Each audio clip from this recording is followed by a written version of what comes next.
평균 대지 지분이 15평 이상이 나오고 내가 관심 있는 그 물건의 대지 지분도 15평 이상이 나와야 추가 분담금도 최대한 적게 낼 수 있고 그 단지 자체의 재건축 사업성이 나온다고 말할 수 있는 겁니다.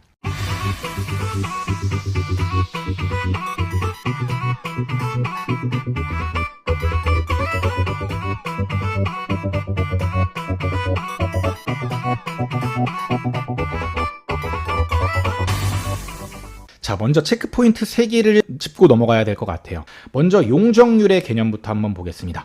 용적률이란 우리가 쉽게 생각하면 돼요. 이게 땅이 대지 면적이죠. 이 대지 면적분의 사실 이 연면적이라고 합니다. 연면적. 근데 이 연면적이 어떻게 되냐면 이 대지 면적이 땅 면적이라면 이 연면적은 층수를 다 더합니다.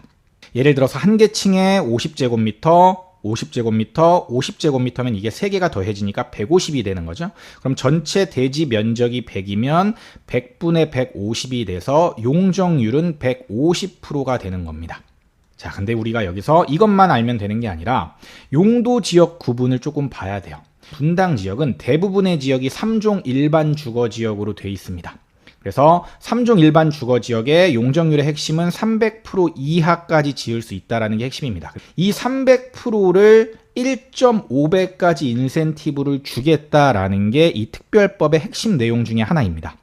그래서 만약에 선도지구가 지정이 되거나 특별정비구역으로 지정이 되게 되면은 이 용적률이 450%까지 올라갈 수 있습니다. 자, 그럼 제가 쉽게 설명을 드릴게요. 아니, 그럼 용적률이 300%에서 450%로 올라가는 게 뭐가 중요한데, 아까 이 용적률이라는 건 대지 면적분의 연면적이라 그랬어요.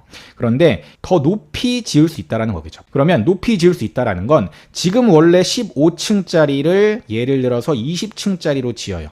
그럼 그 5개 층이 올라간 것만큼 일반 분양분을 더 늘릴 수 있겠죠. 그럼 일반 분양분이 늘어난다는 건 수익이 늘어난다는 거고 이익이 많이 남으니까 기존 조합원들 입장에서는 내가 내야 될 분담금 자체가 줄어드는 효과가 발생하는 거죠. 요즘 가장 큰 이슈가 추가 분담금 이슈죠. 추가 분담금 때문에 사실은 재개발 재건축이 멈춰 있는 겁니다. 사업비가 증가돼서 총 사업비가 많이 나왔기 때문에 이걸 아무리 일반 분양으로 녹인다고 하더라도 조합원들이 내야 하는 분담금이 크기 때문에 사람들이 안 하려고 하는 거죠. 특히 이제 나이가 좀 있으신 분들은 아휴, 내가 얼마나 더 산다고 그냥 여기서 살래. 나 지금 2억 3억 없어. 하기 때문에 지금 재건축 재개발이 멈춰 있는 거예요. 조합 자체 내에서도 단합이 잘 안 되기 때문에.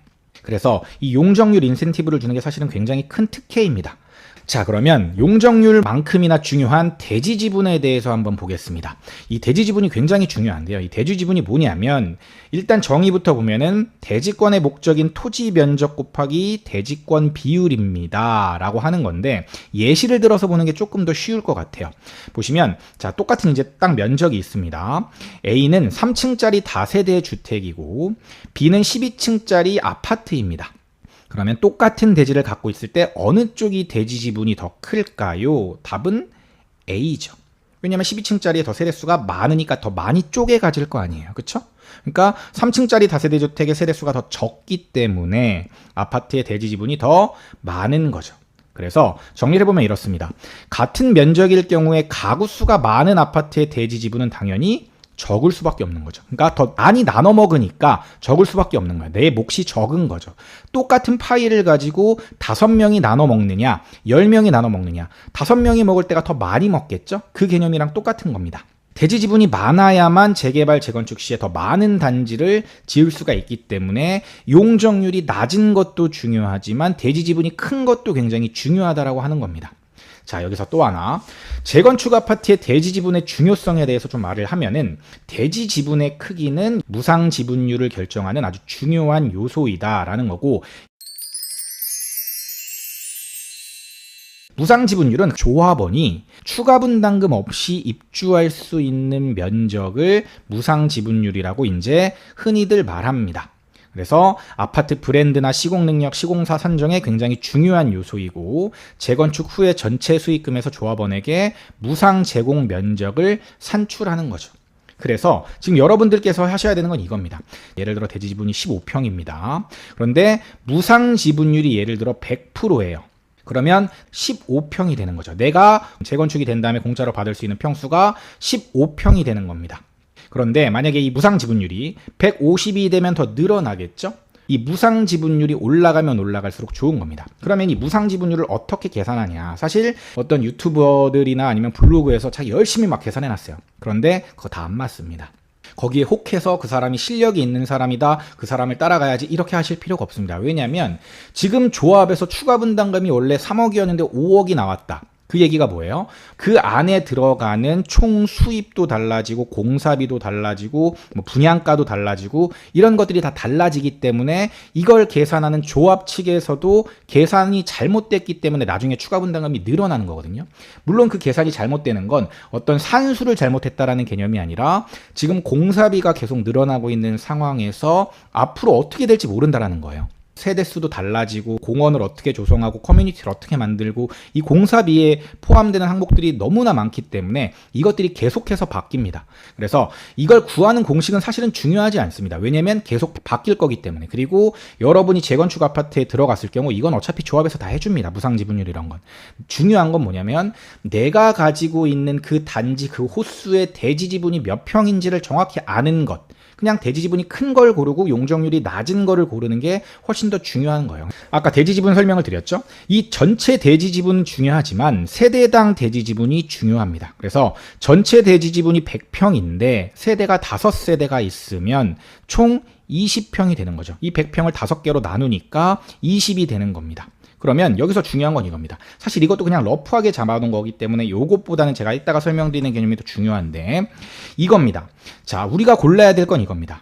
세대당 평균 대지 지분이 크고 용적률이 낮은 아파트를 고르고 그 동 호수를 고르는 게 중요합니다. 물론 호수는 거의 비슷하지만 동에 따라서 면적에 따라서 공급 면적이나 전용 면적에 따라서 이 대지 지분이 달라지는 겁니다.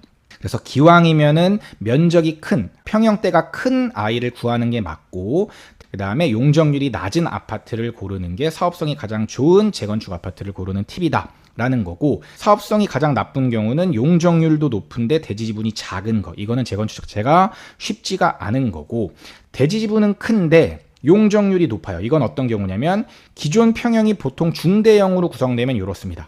그러니까 세대당 평균 대지 지분이 크려면 중대형 평형들이 많다라는 거예요. 근데 용적률이 높다라는 건 이미 높은 층으로 지어놨다라는 거거든요. 그래서 재건축 시에 중소형으로 구성할수록 사업성이 좋아지게 됩니다. 혹은 더 용적률을 인센티브를 받아가지고 더 높이 지을 수 있다면 사업성이 나오는 거겠죠. 이번엔 반대의 경우입니다. 대지 지분이 작은데 용적률이 낮은 경우 사업성이 요거는 나쁘다고 이제 볼 수 있는데 기존 평형이 소형으로 구성되어 있는 겁니다. 지금 상계주공 5단지 같은 경우가 이런 경우입니다. 그래서 기존 평형이 다 소형으로 구성되어 있어서 세대당 평균 대지 지분이 작아요. 그런데 용적률은 낮습니다. 막 5층짜리예요. 그러니까 인센티브를 받아가지고 높이 짓지 않는 한 사실 사업성이 조금 나쁘다라고 볼 수밖에 없는 것이죠. 대략적으로 우리가 보통 9평이라고 불리는 34평짜리를 받기 위해서 대지 지분이 얼마가 필요할까? 그냥 이거를 단순화해가지고 제가 알려드리면 일단 많은 분들이 얘기하는 게 11평에서 13평 정도를 얘기합니다. 그러니까 보통 한 12평 정도를 얘기해요. 1대1 재건축을 했을 때 이 34평을 받을 수 있는 최소한의 대지 지분 평수가 12평 정도는 돼야 된다라고 말합니다. 그런데 실질적으로는 이게 아닙니다. 왜냐하면 이건 1대1 재건축이었을 때 가능한 얘기지만 1대1 재건축은 사업성이 아주 좋은 뭐 반포나 이런 데 말고는 거의 없죠. 그런 데가 아니기 때문에 내 지분율이 내 대지 지분이 더 커야지 사업성이 나옵니다. 그래서 보통 많은 사람들이 얘기하는 보통 얼마 정도의 대지 지분이 돼야 사업성이 나와요 하는 대지 지분의 기준은 15평 정도입니다. 평균 대지 지분이 15평 이상이 나오고 내가 가진 그 물건도 내가 관심 있는 그 물건의 대지 지분도 15평 이상이 나와야 추가 분담금도 최대한 적게 낼 수 있고 그 단지 자체의 재건축 사업성이 나온다고 말할 수 있는 겁니다. 정리하면 이렇습니다. 세대당 평균 대지 지분이 다 크면 좋습니다. 그 단지 전체의 평균 대지 지분이 크면 클수록 좋다. 용적률은 낮으면 낮을수록 좋다. 우리가 임장 가서 볼 때는 층이 낮으면 낮을수록 좋은 겁니다. 그 아파트 전체가 층이 낮으면 낮을수록 좋은 거고 이제는 거의 없어진 5층짜리 재건축 이런 것들이 용적률이 되게 낮은 겁니다. 90몇, 용적률이 100 이하짜리들. 그런데 지금 남아있는 1기 신도시들은 보통 180에서 200 요 사이이기 때문에 사실은 용적률이 낮진 않습니다. 그렇기 때문에 중요한 건 뭐냐면 노후계획도시특별법에서 특별 인센티브를 받아가지고 용적률을 상향해야지만 사실은 메리트가 있는 거고, 그러면 우리가 주목해서 봐야 될 단지들은 뭐냐면 용적률을 상향해가지고 인센티브를 받을 수 있는 통합 재건축 단지 중에 원래 그 단지가 가지고 있는 대지 지분 자체가 큰 단지들이 가능성이 높겠구나라고 생각할 수 있는 거죠.